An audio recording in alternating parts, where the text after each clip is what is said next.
All right, so we're looking at 1.7 today, linear inequalities and absolute value inequalities. All right, so up to this point, we have dealt with equations, especially linear equations, quadratic as well, but we dealt with equations. So difference between a linear equation and a linear inequality. See what we have here in the red. First thing we recognize is that an equation has an equal sign, and an inequality has an inequality symbol. When you look at a linear equation, you would only have one solution. In this case, it would be 2. Plug in 2. 2 plus 5 is equal to 7. So you only get one value that you can plug in for x that will make that a true statement.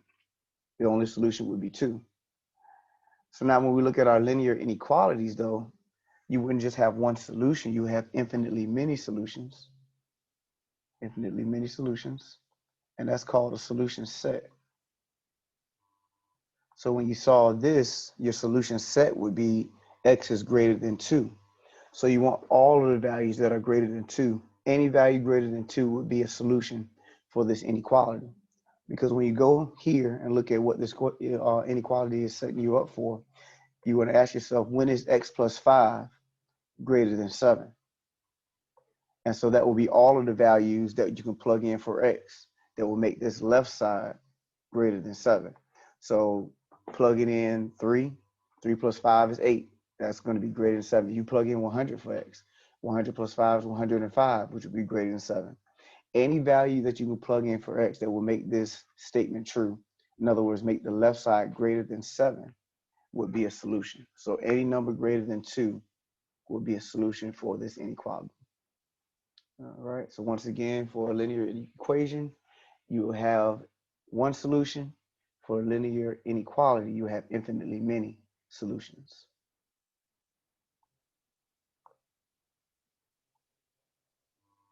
All right, scrolling up, everybody good? Don't let me scroll up too far if you're still copying. Everybody good? All right, so here are our 4 inequality symbols that we'll be using. We have the less than or equal to, greater than, and greater than or equal to. So when you have the bar under the less than sign, that's less than or equal to. When you have the bar under the greater than sign, that's greater than or equal to.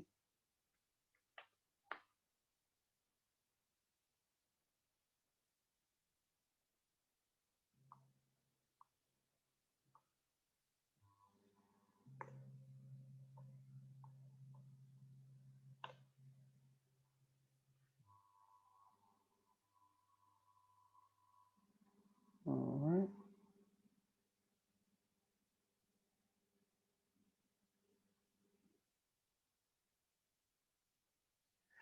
So when it comes to graphing and interval notation,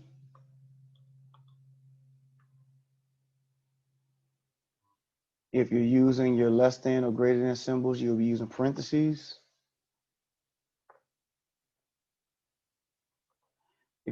Which your parentheses means to exclude, you will exclude that value. I'll show you an example of that in a second and what that means. If you're using less than or equal to, greater than or equal to, you use bracket. That means you will include that value. Then for your infinity signs, you have negative infinity, positive infinity. You will always use parentheses for your infinity signs. One of the reasons is if parentheses mean you exclude the value, you can never include infinity because you can always go to that next value. So you can never include infinity. All right. These symbols are important because each piece, you're going to have 3 parts to your answer. Your solution set, your graphing representation, and your interval notation. And each piece should reflect the other piece. So if you're using parentheses for one, you should use parentheses throughout all 3 of your, or parentheses should be reflected throughout all 3 of your solution answers. Same thing with bracket and so on.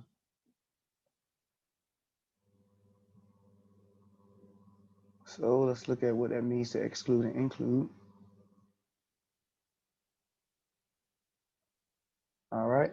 So if x is greater than 2, then you're talking about all values that are greater than 2, that means 2 is not included as a part of your solution set. So 2 would be excluded from your solution set. You're not going to use 2 because you want all the values that are greater than 2. But what this allows for us to do is it allows us to get as close to 2 as possible without actually using 2. So you can do 2.1, you use 2.0001. You can get as close to 2 as possible, but you just cannot use 2. Now, when you look at x is greater than or equal to 2, so you want all the values that are greater than or equal to 2, that means 2 is included as a part of your solution set. So that's what we mean by included versus excluded. 2 is or 2 would be a part of your solution set when you say or equal to.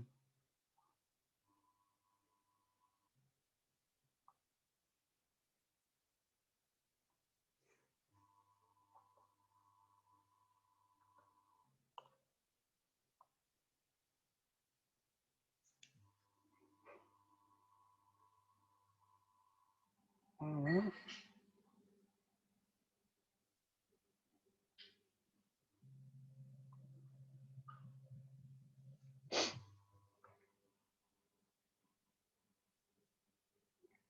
All right. So when you talk about your number line and how we're going to graph, that'll be this right here, just your generic number line. And let's say if you look at the number 1, everything to the right of number 1 will always be greater than it. Everything to the left of it will always be less than it. Same thing with the negative 2. Everything to the right of negative 2 will always be greater than it. Everything to the left of negative 2 will always be less than it. So that will be the case no matter what number you use. Everything to the right of it will be greater than it. Everything to the left of it will always be less than it. So when we get to our generic chart, it doesn't matter what your value is. When we use variables to represent these numbers, if we shade to the right, that means we're representing everything that's greater than that number. If we shade to the left, that means we're representing everything that's less than that number. So here's how your solution set, and I can write it like this because I didn't write it earlier. Solution set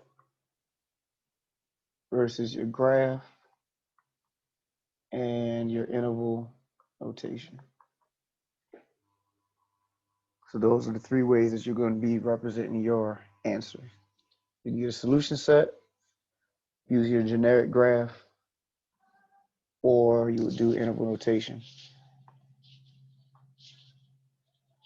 And so notice when we had just the greater than symbol, you would use your parentheses, shade to the right, and then when you look at how you set up your interval notation, you're going from 2 to positive infinity.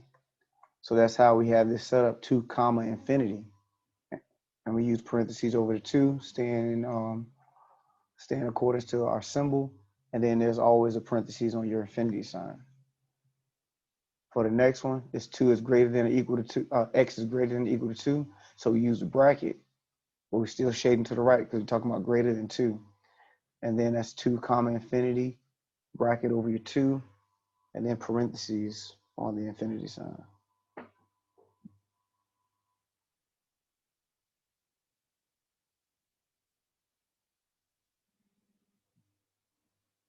All right. Any problem before we look at the generic chart?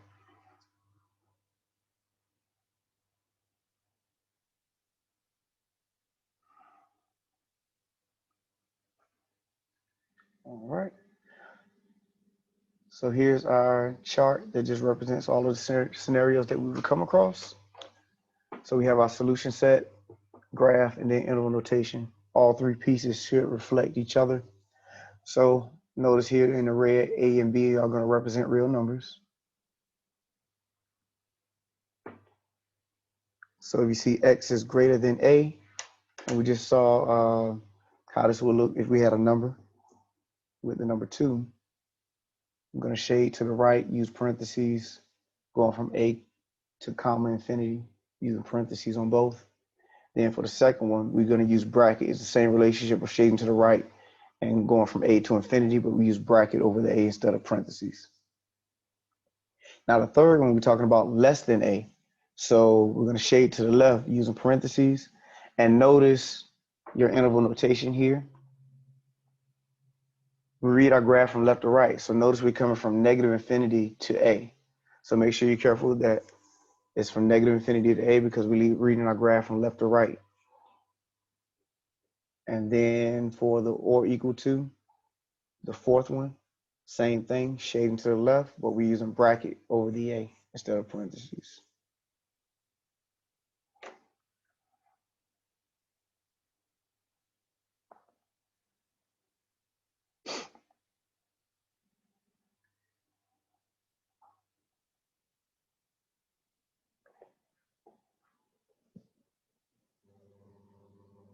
All right. Next four, those show we have a three-part inequality. The variable x is in the middle. And so your solution will be all the values greater than A but less than B. So those are the things, or the values that are in between A and B. So use the parentheses on both in this first, well, I'll say the first one, fifth one, because we have just the less than symbols. And we went from A to B, A comma B, parentheses on both. The next one has or equal to attached to the A, parentheses attached to the B. So we have a bracket over A, parentheses over B, still shading in between. The next one, parentheses over A, bracket over B. And the final one has a bracket on both.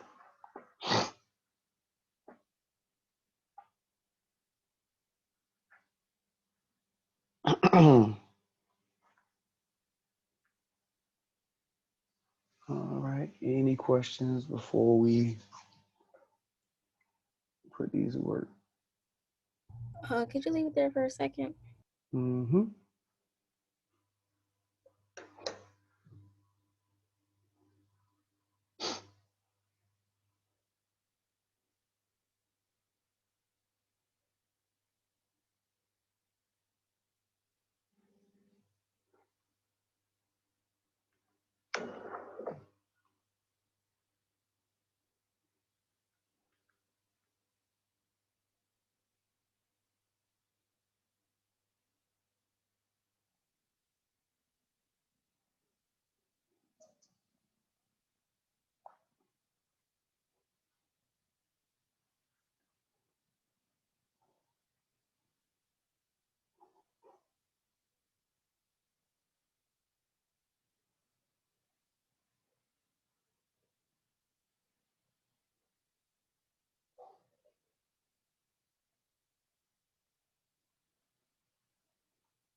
All right, good to go, or? I need one more second. I'm sorry. Okay, well, no, that's fine. I just, because sometimes people ask me to wait and then they don't tell me when they're finished. So, so yeah, no, take your time. Let me know when you finish. We'll move on in.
Okay, I'm all good. Thank you. All right, not a problem.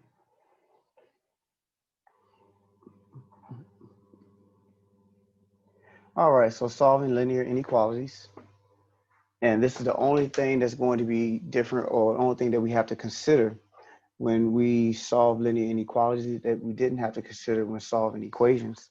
is that if you multiply or divide by a negative number, then you must change or flip, depends on your terminology, change or flip the inequality symbol.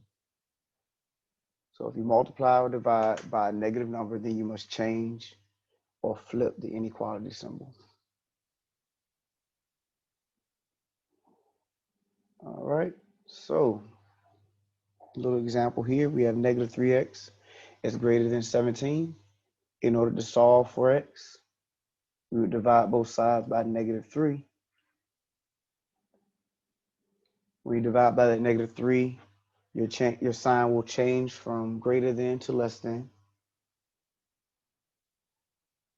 And then we have x is less than negative 17 over 3. Use parentheses, shade to the left, interval rotation, negative infinity to negative 17 over 3. So outside of that distinction or that part of your process is going to be the same exact thing as far same exact way you would solve the same exact way you would solve linear equations.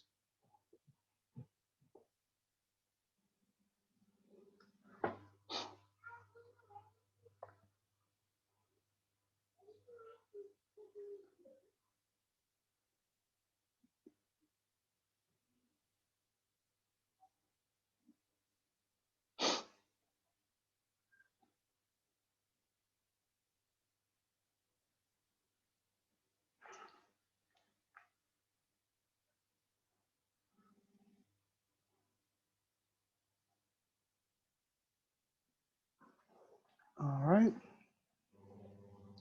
Any problems?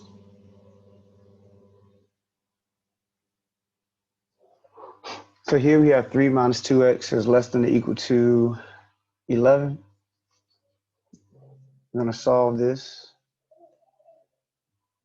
by first subtracting 3 from both sides. So like I said, it's going to be the same process you would as if that was an equal sign. Excuse me. So then we have 2x, negative 2x is less than or equal to 8. Then from there, we divide both sides by negative 2. But don't forget, since we're dividing by negative 2, that less than turns into greater than. So that'll be x is greater than negative 4, greater than or equal to negative 4.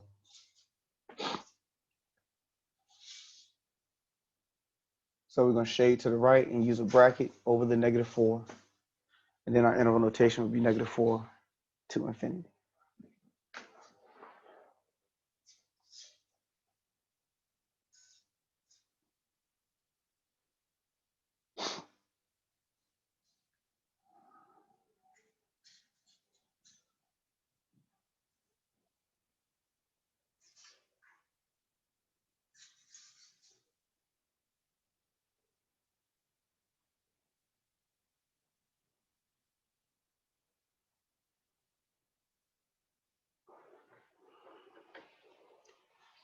All right, any questions?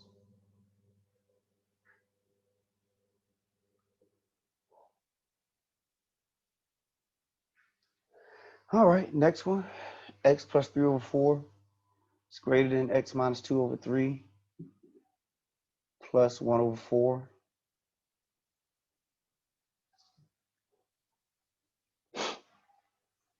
So the first thing we want to do here is to find the LCD, so we can clear our fractions.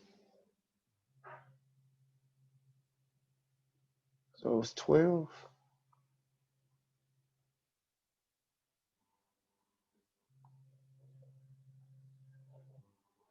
Then you multiply each term by that LCD. And what it does, it gives us the ability to cancel out these fractions into the LCD. So 12 times x plus 3 over 4, 12 times x minus 2 over 3, 12 times 1 over 4. 4 divides into 12 and leaves you with 3. 3 divides into 12, leaves you with 4. 4 divides into 12 and leaves you with 3. And you have this as a result. 3 times x plus 3, 4 times x minus 2, and then 3 times 1.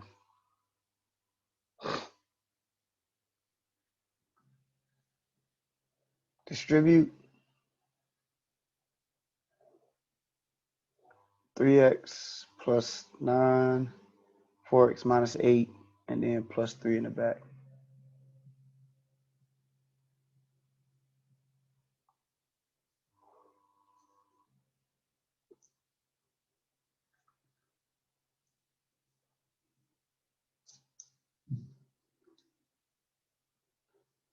All right, we can combine the like terms. Oh, didn't do that. Combine the like terms. We have 8 and 3, negative 8, positive 3. That gives us a negative 4. Wow, negative 4 meant negative 5. So that'd be 3x plus 9 is greater than 4x minus 5.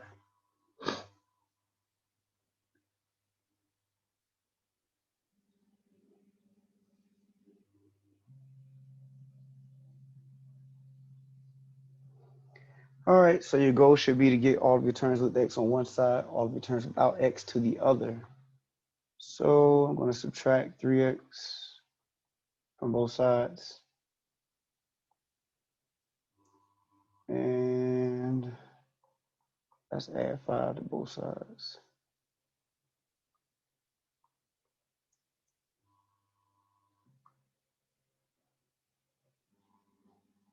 So that will give us this result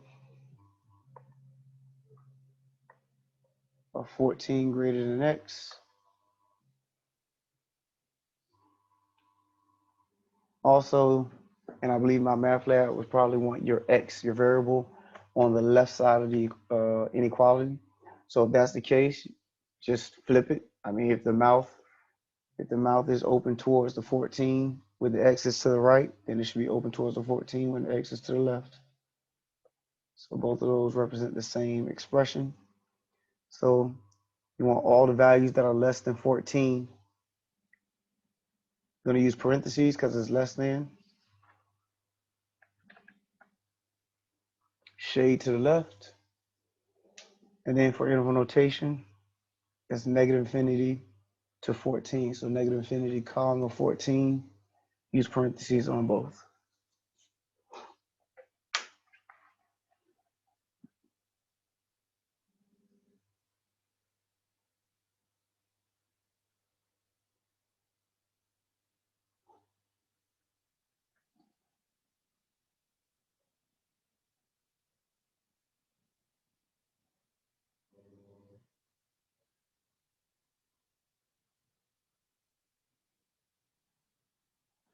All right. Questions? Any questions?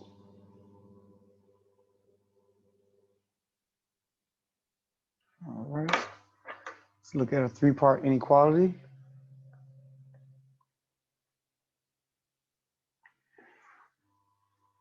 So here we have negative 3 is less than 2x plus 1, which is less than or equal to 3.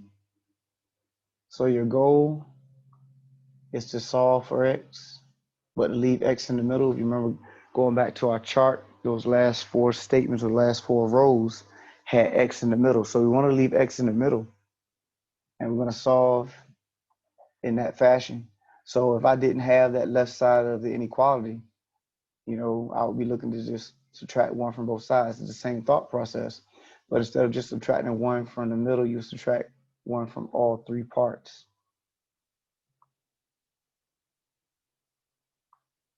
So the 1's cancel, leaving you with 2x in the middle. And then we have 2, 3 minus 1, which is 2 on the right, and then negative 3 and negative 1, which is negative 4 on the left.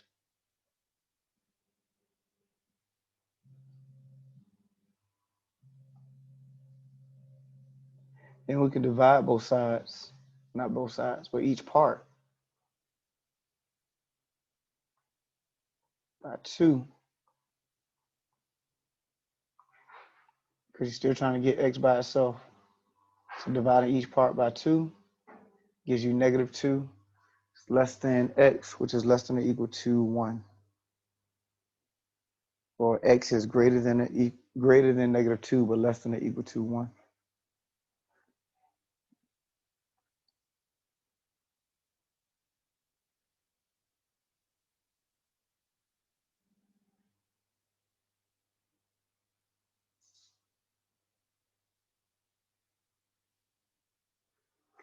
All right, then the other two pieces, going from -1 to 2, -2 to 1, excuse me, shade in the middle of the two numbers, parentheses over the -2, bracket over the 1. And same thing in the interval notation, -2, comma 1. So that represents -2 to 1, parentheses over -2, and then bracket over 1.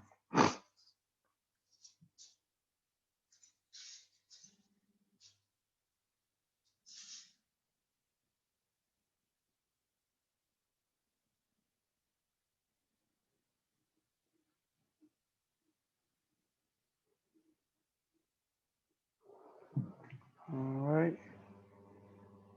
Any questions?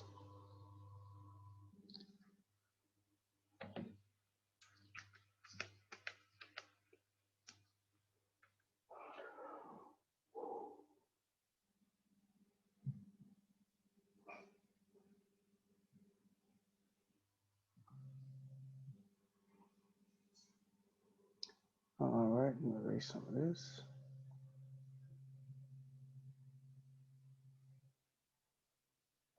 All right, so for absolute value inequalities, you're gonna let U be an algebraic expression and let C be a positive number. So if the absolute value of U is less than C, then the way you would set it up is by using this. And so the less than symbol is what initiates you to set it up that way. U is greater than -C, but less than C, less than positive C. Then your greater than symbol, absolute value is greater than C, would prompt you to set up the solving of your solution or solving of your inequality in this way. You will set it up as U is less than -C, or U is greater than positive C. So once again, less than symbol prompts you to set it up as U is greater than -C, but less than positive C. And then the greater than symbol got you going in opposite directions. Less than -C, but greater than positive C.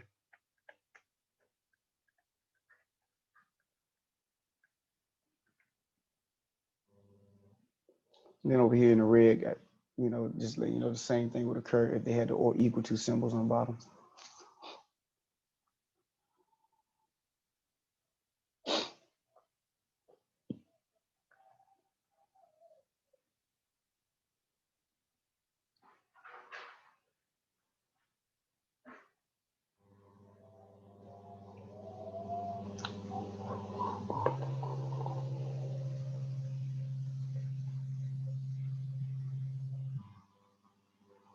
All right, so first one, using those methods of solving, we have the absolute value of x minus 4 is less than 3.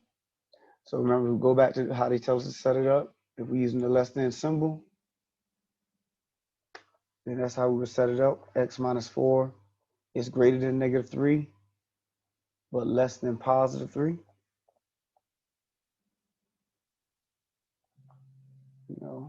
That middle part would represent U, and then the 3's would represent C.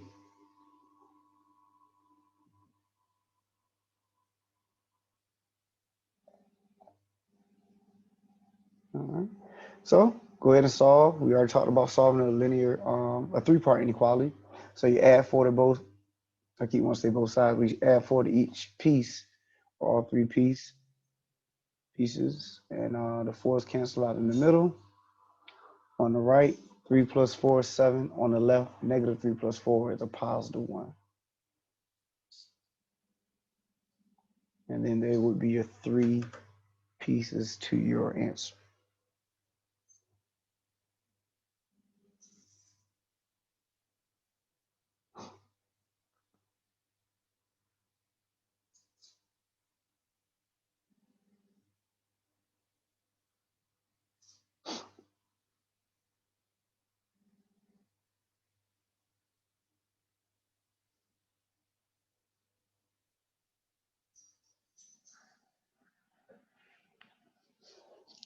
All right.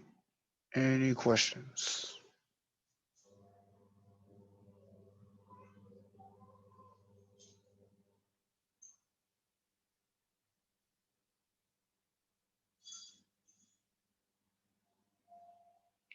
All right. Very good. If we go to this, I think this may be the last one. Oh, got another one right there. Okay. All right. So here we have 7 less than the absolute value of 5 minus 2x.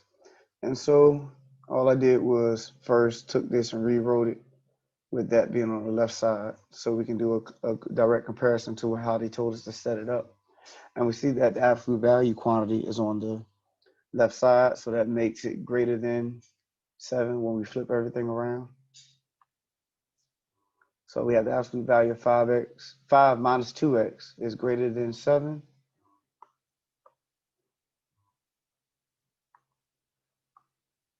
So we set it up how they told us to set it up.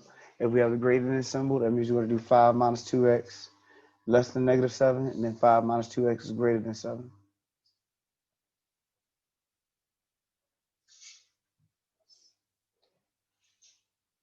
So in both cases, we'll add subtract 5 from both sides.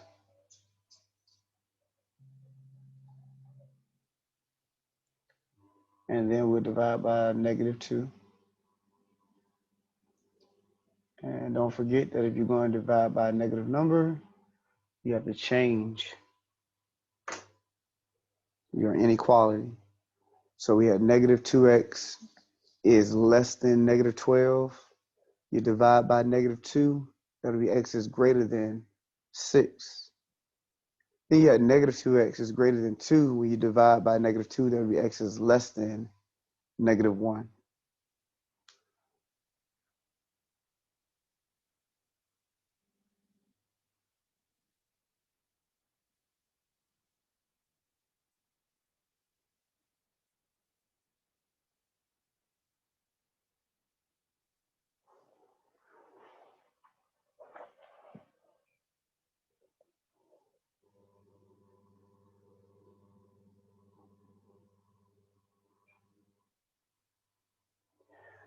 So don't forget to go according to the number line.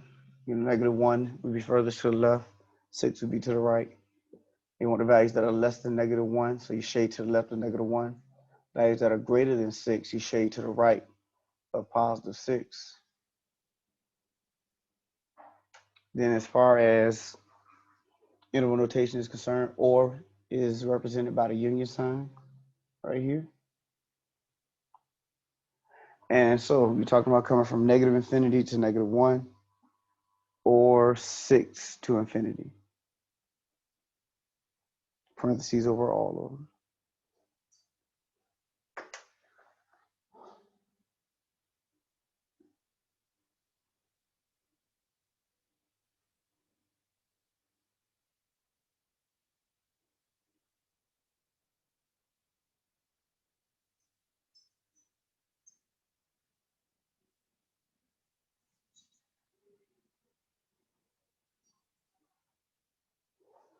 All right.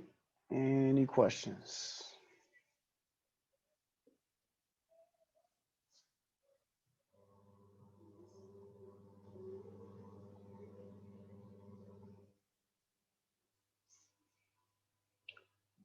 All right. So here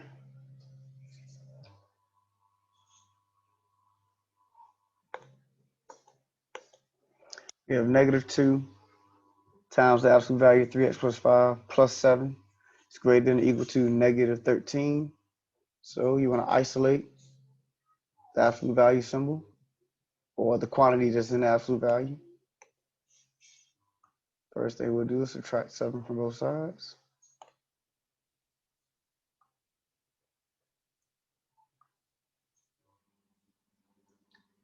Then divide by negative 2.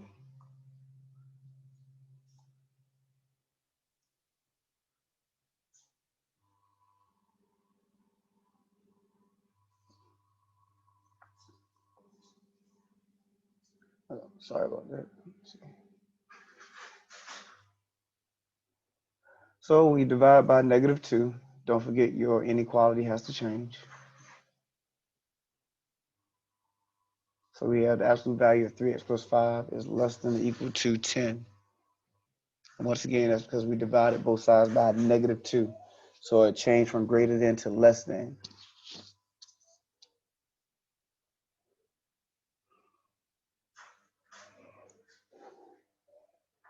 Excuse me.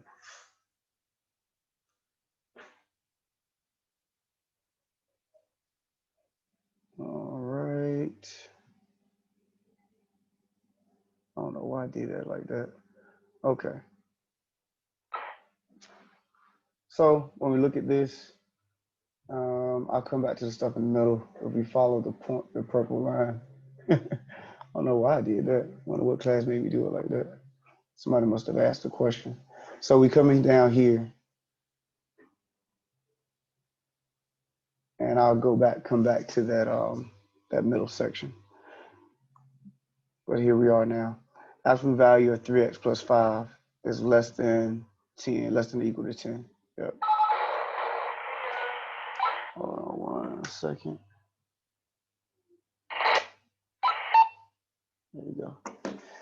So because it's less than or equal to, that means we'll set it up like this. 3x plus 5 is greater than or equal to -10, but it's less than or equal to +10. So we have our 3-part inequality. We'll subtract 5 from all 3 parts, divide by 3.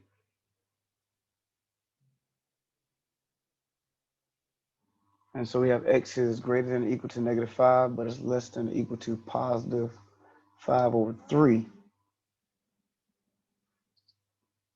And then we have our graph shading in between the two using brackets over each. Then our interval notation going from 5 to -5, going from -5 comma to +5/3. Once again, brackets over each.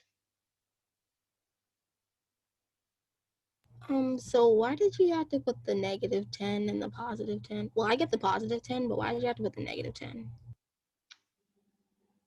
Now you said flip it, or what you? So all right, so right here at this point you're good, right? Yeah. Okay, so now are you asking where did this come from? Yes. Okay, so that comes from our initial setup when we're going to solve. You got a lot of background reasoning as to why, but it said when you start off with the absolute value and you have your less than symbol, then you set it up this way, in which you have, and in our case, in this one that you're asking about is 10. So you will have the less than 10, but then it's greater than -10 on the other side, this part right here. Okay, thank you. Yep, not a problem. So yep, so that's where that came from.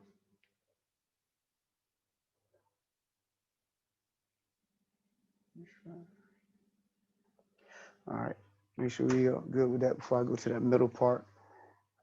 Make sure we're okay with what that was talking about.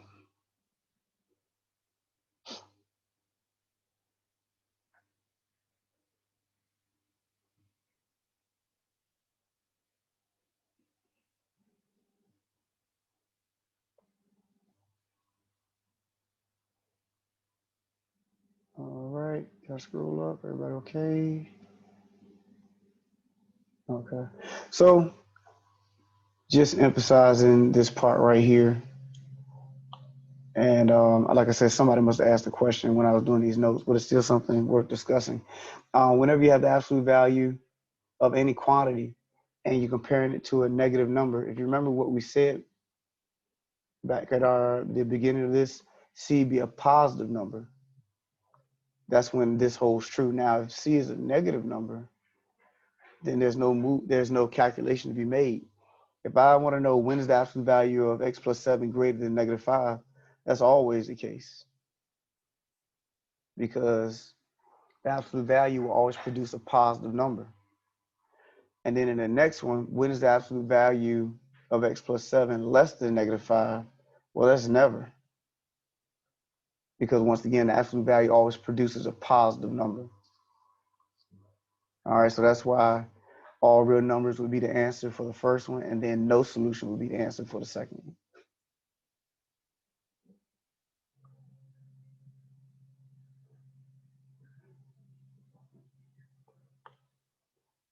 All right, questions on those two?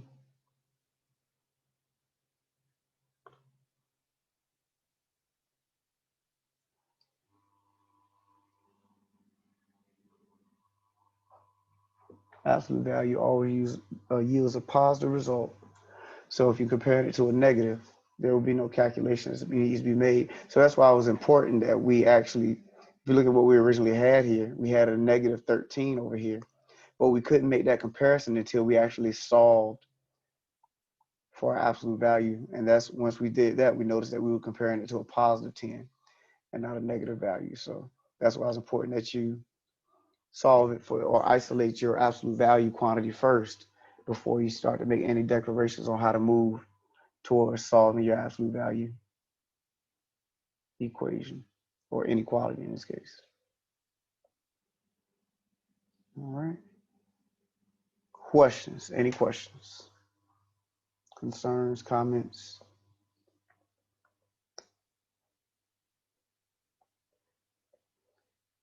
All right. Well, that is it for chapter 1. So next class, we will be looking to review. Be important, that you guys bring in any questions that you may have. Go into my math lab, check stuff out, see if you have any issues with anything, and bring them to class. And we'll go from there. Don't forget you have a test that has been posted, should have been posted anyway. You have a test that should have been posted. It is just for chapter 1. And remember, the due date for all of chapter 1's content is going to be midterm. I don't think I've adjusted that date yet in your my math lab, but midterm is going to be the due date for chapter 1 and chapter 2's assignments, and then chapter 3 and 4 will be due by the end of the session. All right. Any questions before we close out? All right. So great class today. I appreciate you guys showing up, and I will see you on Wednesday. Y'all have a good one.